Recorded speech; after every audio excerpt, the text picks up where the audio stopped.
کہ اتنی وہ خدمت کر رہے ہیں پاکستان کی، تو ہم نے کیا دے رہے ہیں ان کا کیا ملک سے. اس میں یقینی بات ہے کہ جب اوور آل پاکستان کا تشخیص خراب ہوگا کسی ایکٹیویٹی کی وجہ سے، ہمارے آپ کو پتا ہے کہ جو پاکستان کے عناصر ہے ملک سے باہر پہلے ہی پاکستان کی کا شخص بگاڑنے میں لگے ہوئے، اور اس کے لیے ظاہر ہے جو ہماری یہ بدقسمتی کہ ہم نے جو یہ 9 میں جو قبول کر دیا تھا دہشت کے اتحادی بننے کا طریقہ تھا، اس میں ہمیں خود اس کا سامنا کرنا تھا، اور اس سے بنانے کا موقع مل گیا. پہلے ہی پاکستان لگانے کا موقع مل گیا کہ یہ تو دہشت گرد ہے. اس وجہ سے آپ کو پتا ہے کہ کتنی پابندیاں لگی پر، انسانی پابندیاں بھی لگی ہے، اور جو تاکیدیں پتن ہے ان کے لیے بھی مشکلات پیدا ہوئی. پاسپورٹ کے کا مسئلہ ہے وہ بھی پیچیدہ ہوا، کے اصول کا مسئلہ پیچیدہ ہوا. تو اس میں کوئی امیج بلڈنگ کا معاملہ ہے پاکستان کی بہت ٹھیک ہے. اور میرا خیال ہے ہماری سیاستوں کو یہ چاہیے کہ وہ اپنے مفاد کی سیاست میں نہ ملک کا تشخص بنا رہے ہیں بہتر، نہ ان پاکستانیوں کے لیے آسانیاں پیدا کر رہے ہیں، وہ پاکستان کی عام حمایت بیٹھ کر خدمت کرتے ہیں، اور اس کا بند کرنے ملک سے باہر بیٹھ کر نہ ان کی کوئی خدمت ہوتی. یہ مسائل ہے. ابھی آپ دیکھیے یہ جو امریکہ میں جو ٹرمپ کامیاں آ رہی ہیں، ٹرمپ نے اپنی انتخابی مہم کے دوران بھی اور الیکٹ ہونے کے صدر الیکٹ ہونے کے بعد بھی انہوں نے جو اعلان کیا 20 جنوری کو انہوں نے طلب دے لیتے ہیں صدر کے لیے، اور وہ آغاز کرنے کے اپنے اعلانات کا، وہ ان کی اعلانات یہی تھے. ایک تو مسلمانوں پر جو امریکہ کے شرکت کی امریکہ کی ان پر بھی کوئی پابندی لگ رہی ہے، اور کہتے ہیں کہ جو غیر قانونی طور پر ان کو تو سب کو امریکہ سے نکال دیا جائے گا. تو اس میں مین ٹارگیٹ وہ ہماری اطلاعات یہی ہے کہ مین ٹارگیٹ وہ جو پاکستانی تارکین ہوتے ہیں وہی مین ٹارگیٹ ہو. تو اس میں بہت ہمارے لیے سچی بات ہے، ہمارے جو ایک تشخص کی بات ہے وہ اگر اسی طرح خراب ہوتا رہے گا تو آگے چل کر ہم مدت کیسے کر پائیں گے دنیا میں. ان کی کوشش ہے کہ پاکستان کو تنہا کیا جائے دنیا میں، جس میں یہ لابی جو ہے وہ ہر فورم پر پاکستان پر لیبل ڈالنے کی کوشش کرتی ہے. اس میں آج کو یہ سوچنے کی بات ہے، ہمارے اوپر یہ سوچنے کی بات ہے، کیونکہ کے لیے کی بات ہے کہ آسانیاں پیدا کرے جو بیرون پاکستانی ہے، کیسے آئیوں کی زندگی بس کرتے ہوئے یہاں سے پاکستان پر یہ بھی کیا ہے یہ نوبت آتی ہے. پاکستان سے مجبوراً نہیں کرتی ہے نا ملک ہے، یہ دیکھیں اپنے حالات پہ بنانے کے لیے یہ نوبت یہ آتی ہے کہ یہاں تو روزگار کا بیڑا گھر ہوا ہوا ہے، یہاں روزگار کی کوئی مواقع ہے ہی نہیں، چھوڑے ہی نہیں. اس کے بعد وہ ایسی کہ اٹھنے ہی نہیں پاکستان کی شہریوں کو سکھا دینے کا اور یہ سہولت کے ساتھ رہنے کا موقع ہی فراہم نہیں کرتی. اچھا اب عابد چوہان صاحب یہاں تو اہل سیاست نے اپنا صحیح طرح کردار ادا نہیں کیا اور یہاں دھڑے بازی کا شکار رہی ہے. اب دیکھا جاتا ہے تو برطانیہ میں بھی جو ہے سیاست میں دھڑے بازی نظر آتی ہے. کیا وجہ ہے کہ اس لوگ تو برطانیہ کی سیاست کو دیکھتے تھے اور اس سے بہت کچھ سیکھتے تھے جمہوریت سے، اس کے الٹا اب تو یہ دیکھ رہے ہیں کہ جو پاکستانی کمیونٹی جیسے وہاں بڑی اچھی نمائندگی کر رہی ہے لیکن وہ دھڑے بازی کا شکار ہے. کیا اس میں حقیقت ہے کہ پاکستانی کمیونٹی جو سیاست کر رہی ہے وہ دھڑے بازی کے ساتھ کر رہی ہے؟ لیکن شاید صاحب دو ایشو ہے. ایک تو دھڑے بازی کا مطلب یہ کہ اگر پولیٹیکل وہ یو کے اندر پولیٹیکل پارٹیز کے اندر وہ اپنا کردار ادا کر رہے ہیں ہمیں سب تو یہ دوبارہ آتی ہے کہ وہ ہر پولیٹیکل پارٹی کے اندر اگر پاکستانی لوگ جو اپنا حصہ ڈالے ہیں تو ظاہر ہے وہ ایک ہر پارٹی کے اندر جب منشور بنتا ہے وہ کنزرویٹو پارٹی ہو، لیبر پارٹی ہو، لب ڈیم ہو یا گرین پارٹی ہو، اگر ہر پارٹی کی یوکے کی پالیٹکس کے اندر وہ اگر اپنا اپنا کردار ادا کریں تو میں سمجھتا ہوں کہ وہ ٹھیک ہے، تاکہ وہ جب بھی یہ پولیٹیکل پارٹیز اپنا منشور بناتی ہیں تو وہ دیکھتی ہیں کہ اس کے اندر جو لوگ بیٹھے ہوئے ہیں اگر وہ وہاں پہ ہمارے لوگ نہیں ہوں گے، کسی اور دوسری پارٹی میں صرف ایک ہی پارٹی میں ہوں گے تو وہ میں سمجھتا ہوں کہ وہ ایک اچھا سائن جائے گا۔ اگر وہ دیکھیں جیسے سیدہ وارسی صاحب ہے، وہ ابھی تو وہ انہوں نے ریزائن کر دیا پچھلے 2 مہینے پہلے، لیکن وہ پہلے چیئرپرسن تھی ٹوری پارٹی کی اور وہ کیبنٹ منسٹر تھی۔ اس طرح سجاد کریم صاحب وہ یورپین پارلیمنٹ کے ممبر تھے لیکن وہ اب ممبر نہیں رہے۔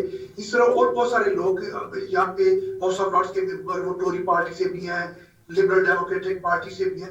میں سمجھتا ہوں کہ یہ تو بڑی اچھا سائن ہے، لیکن اگر پاکستانی لوگ یہاں پہ رہ کے پاکستان کی سیاست میں حصہ لیتے ہیں تو میں پرسنلی اس کو یعنی کہ سمجھے کہ میں اس کی سپورٹ نہیں کرتا، کیونکہ ہم لوگ جب یہاں پہ رہیں گے اپنی پاکستان کے جو سیاستدان جہاں پہ یوکے میں آئیں گے ہم ان کے لیے اعلیٰ کار بنیں گے، ان کی خوشامد کریں گے، اور جبکہ وہ ہمیں کچھ نہیں دے سکتے جب تک اپنا گھر ٹھیک نہیں کریں گے ہمیں وہ کیا دے سکتے ہیں۔ لیکن اس پاکستان کے اندر جب وہ غربت ختم نہیں ہوگی، پاکستان کے اندر بے روزگاری ختم نہیں ہوگی، وہاں پہ ہیلتھ ریفارمز نہیں ہوگی، وہاں پہ ایجوکیشن ریفارمز نہیں ہوگی، ہمیں ان سے کیا لینا ہے؟ ہمیں صرف یہ ہے کہ جب جائیں گے تو ہمیں پروٹوکول ملے گا، وہ ایک سطحی صورت ہے۔ جب تک پاکستان کے سیاستدان اپنے ملک کے اندر کامیاب نہیں ہوں گے تو جو ینگ جنریشن ہے وہ ان کو یہاں پہ آ کے پسند نہیں کرتے۔ ہم جو پرانے لوگ ہیں وہ دیکھتے ہیں کہ جی ہمارے ایریے کا ایم این اے آ رہا ہے، ایم پی آ رہا ہے، اس کے آگے پیچھے جائیں گے، اس کی خدمت کریں گے، وہاں پہ تو ٹھیک ہے۔ لیکن اگر پولیٹیکل ونگز بنا کے وہ یہاں پہ پروٹیسٹ کریں گے، آج پیپلز پارٹی والے پروٹیسٹ مسلم لیگ ان کے خلاف کر رہے ہیں، نون لیگ والے اس کے پیپل پارٹی کے خلاف کر رہے ہیں، پی ٹی آئی والے ان کے خلاف کر رہے ہیں، جب ہم اپنے سفارت خانوں کے باہر جا کے ہر مہینے 15 دن کے بعد ایک ڈفرنٹ پولیٹیکل پارٹیز وہاں پہ پروٹیسٹ کرتے ہیں تو وہ ان لارجر یہاں پہ جو لوکل کمیونٹی ہے ان کو ایک اچھا امیج نہیں جاتا کہ وہ اس سے لوگ جو یوکے کی جو لوکل لوگ ہیں وہ متنفر ہوتے ہیں، وہ دیکھتے ہیں کہ یار جب یہ لوگ پروٹیسٹ کرتے ہیں تو وہ ایک اچھا سائن نہیں جاتا۔ اچھا سعید آصف صاحب، ہماری جو ہے اہل سیاست یہاں صحیح طرح سیاست نہیں کر پائے، یہاں صحیح طرح جمہوریت نہیں لا پائے، یہاں عوام کی خدمت نہیں کر پائے۔ کیا وجہ ہے کہ یہاں کے اہل سیاست اپنی سیاست بیرون ملک اوورسیز میں کیوں چمکارنے کی کوشش کرتے ہیں، انہیں تقسیم کرنے کی کیوں کوشش کرتے ہیں، ان میں دھڑے بازی لانے کی کیوں کوشش کرتے ہیں؟ یہی تو ہمارا الگے ہے نا اپنے شاہ صاحب، یہ میں جو کر رہا ہوں کہ امیج بلڈنگ جو ایک ملک کی ہونی چاہیے اگر وہ خراب کی جا رہی ہے کسی سیاسی قائد کی طرف سے تو میرا خیال ہے سوچنا چاہیے پاکستان کے اندر بھی عوام کو چاہیے کہ عادت پاکستان کے ساتھ مخلص نہیں ہے۔ نہیں وہاں کیا پاکستانی سیاست کی جب ضرورت ہی نہیں ہے، وہاں کے لوگوں کو وہاں کی سیاست کرنے دی جائے۔ نئی جنریشن تو پاکستانی سیاست کو دیکھنا نہیں چاہتی، اب تو تھوڑے سے لوگ رہ گئے ہیں پرانے، تو یہ کیوں کر رہے ہیں ایسا؟ یہ ہمارا المیہ ہے نا، یہ پچھلے کوئی ضرورت ہوگی نا آصف صاحب، انہیں کوئی ضرورت ہے کہ وہاں وہ اپنی سیاست چمکائیں۔ یہی میں عرض کر رہا ہوں نا کہ یہ پچھلی ایک تہائی میں جو یہاں منافرت کی سیاست ہوئی ہے، جی بدلنے کی سیاست، انتقام کی سیاست، یہ پتہ نہیں کہاں سے یہ در آئے ہیں یہ فلسفے ہمارے سیاستدانوں کے ذہنوں میں کہ ایک دوسرے کو بلیم کر کے کیچڑ اچھال کے ہم عوام میں مقبول ہو سکتے ہیں۔ اس وجہ سے ہی ملک کا تشکل بھی خراب ہوتا ہے نا۔ تو جس طرح آپ دیکھیں، جس طرح عادل صاحب فرما رہے تھے کہ وہاں جس طرح ہر ہفتے ہر دوسرے تیسرے دن ایجیٹیشن ہوتا ہے امبیسیز کے باہر اور ایک دوسرے کے کپڑے اتارتے ہیں، گندی غلیظ گالیاں دیتے ہیں، اور جس طرح جو ہوا تو یہ سارے جو معاملات ہیں یہ ظاہر ہے وہاں کے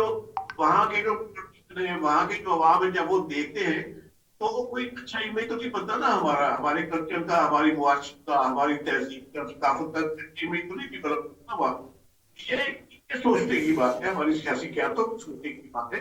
یہ ملک کو کس طریقے سے سید آصف صاحب کا کہنا ہے جی کہ ملک کی اہل سیاست کو سوچنا چاہیے، غور کرنا چاہیے، ہمیں اپنے آپ کو یہاں پہ درست کرنا چاہیے، نہ کہ ہمیں جگ ہنسائی کا باعث بننا چاہیے.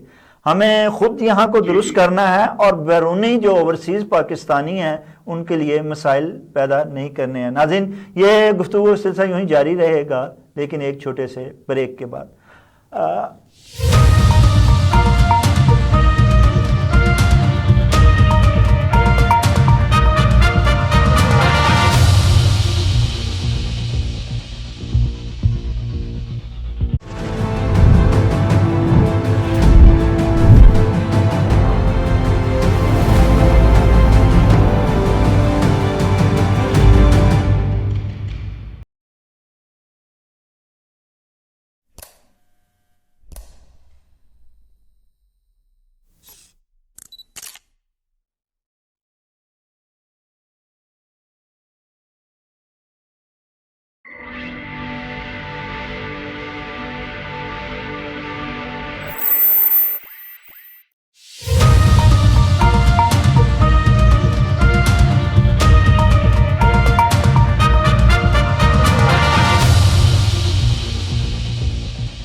جی ویلکم بیک ناظرین. بات ہو رہی تھی پاکستانی کمیونٹی کی اور اوورسیز کمیونٹی کی، اور اوورسیز کمیونٹی جو ہے وہ بجائے یہ کہ اپنے مسائل کو سے نکلے، وہ مزید مسائل میں پاکستانی اہل سیاست کی وجہ سے جو ہے وہ دھستی جا رہی ہے. ہمیں اس پر غور بھی کرنا ہے اور اس پر بات بھی کرنی ہے. عابد چوہان صاحب، اہل سیاست نے جو ہے، پاکستانی اہل سیاست نے وہاں انتشار و تقسیم پیدا کرنے کی کوشش کی ہے بجائے متحد کرنے کے، لیکن یہ بہت کم لوگ اب رہ گئے ہیں وہاں پہ جو پاکستانی سیاست کر رہے ہیں. جو نئی جنریشن ہے وہ تو وہاں کی سیاست کر رہی ہے. جب وہ وہاں کی سیاست کر رہی ہے تو کیا آپ سمجھتے نہیں ہیں کہ اس چھوٹے موٹے وہاں جو کام ہو رہے ہیں، جو انتشار کی سیاست یہاں کی سیاست والے کر رہے ہیں، اس سے پاکستانی کمیونٹی اوورسیز کو کوئی فرق نہیں پڑتا ہے اور نہ ہی انہیں کوئی دلچسپی ہے؟ لیکن لاجک اگر دیکھیں تو 90% 95% جو جنریشن ہے اس کو فرق نہیں پڑتا، لیکن جو کچھ لوگ ہیں لیکن وہ اتنے منظم ہوتے ہیں کہ وہ جب پروٹیسٹ کرتے ہیں تو وہ پوری پاکستانی کمیونٹی کو ریپرزینٹ کر رہے ہوتے ہیں. جیسے آج سے 10-15 سال پہلے جہاں کے بھی کوئی ہوتا تھا ٹیررسٹ اٹیک تو وہ ایک دم جی مسلمان کر رہے ہیں تو کرتا تو کوئی ایک تھا، لیکن جب مسلمان کرتا تھا کوئی فرد جس کے نام اسلام کا ہو تو وہ اسلامی آ جاتا تھا. لیکن اگر اس کے مقابلے میں کوئی اور مذہب کا کوئی ٹیررسٹ ایکٹیویٹی کرتا تھا تو اس کو وہ صرف ایک انڈیویجولی کنسیڈر کرتے تھے. اس طرح میں کہہ رہا ہوں کہ جب پاکستانی جب کہیں بھی پروٹیسٹ کرتے ہیں وہ تھوڑے ہوتے ہیں لیکن اس کا امپیکٹ ہوتا ہے وہ پوری نیشن کے اوپر ہوتا ہے. اچھا، اس میں عابد چوہان صاحب امبیسی کا بھی بڑا کردار ہے، کونسلیٹ اور امبیسیوں کا بھی جو ہے وہ بڑا کردار ہوتا ہے، لیکن کیا پاکستانی امبیسی جو ہے وہاں کی کمیونٹی کے مسائل اور ایسے مسائل بالخصوص ان کو حل کرنے کے لیے کوئی اقدامات کر رہی ہے؟ کیا پاکستانی امبیسی اور کونسلیٹ کا کردار سے آپ مطمئن ہیں؟ دیکھیں کردار تو ان کا ٹھیک ہے، لیکن اگر کھل کے بات کریں تو پھر وہ کہتے ہیں کہ آپ اس گاؤں میں رہ نہیں سکتے. ٹھیک ہے جی، کسی کے خلاف بات کریں تو کیونکہ یہاں پہ جو امبیسڈرز آتے ہیں، جو اسٹاف آتا ہے، وہ ٹھیک ہے، وہ ان کا ایک ٹرم ہوتا ہے 3 سال 4 سال، وہ اپنا ایک نوکری کرتے ہیں 3 سال 4، ان کے انٹرسٹ نہیں ہوتے لوکل کمیونٹی کے اندر زیادہ انوالومنٹ. وہ تو ایک پروسیس ہے. آج ایک امبیسڈر آئے ہیں، انہوں نے 3 سال رہنا ہے، 30 سال کے بعد پھر واپس چل جاتا ہے. ان کے ویری لمیٹڈ انٹرسٹ ہوتے ہیں کہ وہ لوکل کمیونٹی کے ساتھ انگیجمنٹ کریں. کیونکہ یہاں پہ جو لوگ رہتے ہیں انہوں نے یہ نہیں کرنا ہے، انہوں نے مسائل کے ہیں، انہوں نے حل کرنی ہے. جو ایک بندہ آتا ہے وہ سال کے لیے 2 سال کے لیے 3 سال کے لیے، اور پھر بدقسمتی یہ ہے کہ اگر ایک کانسلیٹ آفیسر اس کے اندر بھی 4 ڈفرنٹ ڈپارٹمنٹ بنے ہیں. ٹریڈ ڈپارٹمنٹ ہے، پاسپورٹ سیل ڈفرنٹ ہے، نادرا ڈپارٹمنٹ ڈفرنٹ ہے، کمیونٹی ویلفیئر ڈفرنٹ ہے، جو کونسل جنرل وہ ڈفرنٹ ہے. تو اگر آپ کا کام نادرا کے ساتھ ہے تو وہ کونسل جنرل صاحب کہیں گے جی میں تو انٹرفیئر نہیں کر سکتا, آپ نادرا سے بات کریں, اگر کمیونٹی ویلفیئر کا کام ہے تو وہ کوئی انٹرفیئر نہیں کر سکتے. تو یہ اپنے اپنے دائرے میں رہ کے کام کرتے ہیں, لیکن زیادہ جو رسپانسبلٹی اوور آل آتی ہے وہ کونسل جنرل صاحب کی ہوتی ہے اور امبیسڈر کی ہوتی ہے. لیکن ان کے بھی وہی میں کہہ رہا ہوں کہ جیسے عرض کیا کہ وہ ان کا ایک ٹرمز ہوتا ہے 3 سال 4 سال میکسیمم 4 سال, تو وہ پہلے سال تو وہ 6 مہینے ایڈجسٹ ہونے میں لگ جاتے ہیں, آخری 6 سال ان کی یہ ہوتا ہے کہ ہم نے کہاں پہ واپس جانا ہے, ہم نے کون سے کورس کرنے ہیں, ہم نے آگے کس ملک میں جا کے انویسٹر بننا ہے. تو ان کے صرف 2 سال 2.5 سال ہوتے ہیں جو درمیان میں کام کرنے کے. لیکن وہ جب دیکھتے ہیں کہ اگر ہماری اپنی جو کمیونٹیز ہیں پولیٹیکل ہوتی ہیں تو وہ اپنی میں گھماتی رہتی ہیں, چھوٹے چھوٹے کام ہوتے ہیں, وہ پاکستان سے منسٹروں کے فون آ رہے ہیں, اور کبھی وہ نون لیگ کی گورنمنٹ ہوتی ہے, ان کی بھی کوشش ہوتی ہے کہ نون لیگ والے ناراض نہ ہوں, پیپلز پارٹی کی گورنمنٹ ہوتی ہے تو وہ بھی کہتے ہیں کہ پیپلز پارٹی والے ناراض نہ ہوں, یا پی ٹی آئی کی گورنمنٹ ہوتی ہے وہ کہتے ہیں پی ٹی آئی والے ناراض نہ ہوں. تو وہ ایک مکسچر بنا ہوا ہے, ان کا بھی وہ اتنا رول نہیں کرتے ادا کہ پاکستانی کمیونٹی کو بٹھائیں, ان کے مسائل حل کریں. تو ان کو زیادہ جو رول سید آصف صاحب جیسے آپ سن رہے ہیں کہ سفارت خانے جو ہوتے ہیں, یہ جو کمیونٹی سینٹر ہوتے ہیں, سفارت خانے جو ہوتے ہیں, یہ پاکستانی کمیونٹی کے لیے گھر کا کردار ادا کرتے ہیں, ان کے مسائل کا تدارک کرتے ہیں, ان کے بارے میں سوچتے ہیں, اور انہیں محسوس نہیں ہونے دیتے ہیں کہ آپ بیرون ملک بیٹھے ہوئے ہیں اور آپ کا کوئی والی وارث نہیں ہے. لیکن ہمارے جہاں بھی آپ ملک میں چلے جائیں, اوورسیز میں سفارت خانے کا کردار جو ہے وہ انتہائی ناقص ہے. ہر ایک پاکستانی کو ان سے شکایت ہے, بیوروکریسی سے شکایت ہے, کونسلیٹ سے شکایت ہے, ہر ایک فرد سے شکایت ہے. لیکن یہ عرصہ دراز سے ہے اور ان کا ازالہ نہیں ہو پا رہا. اس کا مین مقصد یہ کہا جاتا ہے کہ وہاں پہ جو تعیناتیں ہوتی ہیں وہ بھی میرٹ پہ نہیں ہوتی ہیں, سیاسی ہوتی ہیں, جس کی وجہ سے سیاسی لوگوں کا تو فائدہ ہوتا ہے لیکن کمیونٹی کا کوئی فائدہ نہیں ہوتا. آپ کیا سمجھتے ہیں کہ اس میں حقیقت ہے, اور اگر حقیقت ہے تو اس سے ان کونسلیٹ کے اتنے اخراجات ہیں, سارا کچھ ہے, اور اس کا کوئی سفارتی طور پہ فائدہ بھی نہیں ہو رہا ہے. آپ کیا کہتے ہیں اس حوالے سے؟ جہاں عامر صاحب نے بھی جن پوائنٹ کو ریز کیا ہے وہ بالکل بجا ہے. جو ہماری ہائی کمیشن آفس ہے ان کا بیسک کام تو یہی ہے کہ وہاں فیسیلیٹیٹ کریں پاکستان کے لوگوں کو, چاہے وہ وہاں کی انہوں نے شہریت اختیار کی ہے یا ویسے وزٹ پر جاتے ہیں, سب کو فیسیلیٹیٹ کرنا, ان کے مسائل کم کرنا, یہ ہماری ایمبیسیز کی ذمہ داری ہوتی ہے. لیکن ہمارا یہی المیہ ہے کہ یہاں جو اپائنٹمنٹس ہوتی ہے بالکل خالصتاً سیاسی بنیادوں پر ہوتی ہے. آج پیپل پارٹی کی حکومت ہے تو پیپل پارٹی کا ہائی کمشنر ہوگا, امبیسڈر ہوگا, کل نواز لیگ کی ہے تو ان کا ہائی کمشنر امبیسڈر ہوگا, اور اسی طرح پی ٹی آئی کی حکومت ہے تو ان کا وہ ایک یعنی کہ ان عہدوں کو سیاسی عہدے بنا لیے گئے. جس طرح پاکستان کے اندر جس طرح سیاست چلتی ہے, مختلف سیاست چلتی ہے, اسی طرح ملک سے باہر جو ایمبیسیز ہیں ان میں بھی یہی سیاست چل رہی ہوتی ہے. یعنی کہ ایک دوسرے کے مرکز کو دیکھتے ہیں, عوام کا خیال کرتی ہو. یہ مجھے بھی مشاہدہ کرنے کا موقع ملا 1-2 بار. میں نواز صاحب ایک بار میں ملک میں گیا تھا بھٹو صاحبہ کے ساتھ, تو وہاں میں خود جو ہے نا بینظیر بھٹو صاحبہ جب گئی تھی, یہ ادھر برونائی انڈونیشیا گئی تھی نا, برونائی کا جو ہمارا ایک سفارت خانہ تھا وہاں وہ جنرل صاحب تھے وہاں کے ایمبیسڈر, وہ ایون پرائم منسٹر کو خط میں نہیں لا رہے تھے. ٹھیک, انہیں کچھ بات کا سامنا تھا, جو انہیں جو چیزیں چاہیے ہوتی تھی وہ تقاضا کرتی تھی اور نہیں انہیں ملتی تھی.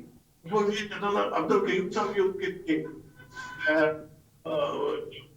بینظیر بھٹو صاحبہ کے وہ جو ہوتا ہے نا ان کے خاص رستے میں شامل ہوتے ہیں. وہ میرے ساتھ یہ اپریشیٹ کرنے لگے جو مسائل جو مشکلات پیدا ہوئی یہ چیزیں ہماری ہیں. اور میں نے جب اس میں نے کلم لکھا تو بڑے ان کا فون آ گیا, وہ جنرل صاحب جو تھے ان کا فون آیا مجھے کہ دیکھیے آپ نے بہت زیادتی کی. میں نے کہا زیادتی کی, آپ نے ہماری پرائم منسٹر کا عزت کا خیال نہیں رکھا اور آپ مجھے کہہ رہے کہ آپ زیادتی کی. تو یہ لفظ جو ہے نا یہ عمومی لفظ جو ہے یہ ہمارے جو ترجمان ہیں پاکستان کے جو ترجمان کے چہرہ ہوتے ہیں یہ امبیسیز اور ہائی پاکستان کا چہرہ ہوتے ہیں. چہرہ جو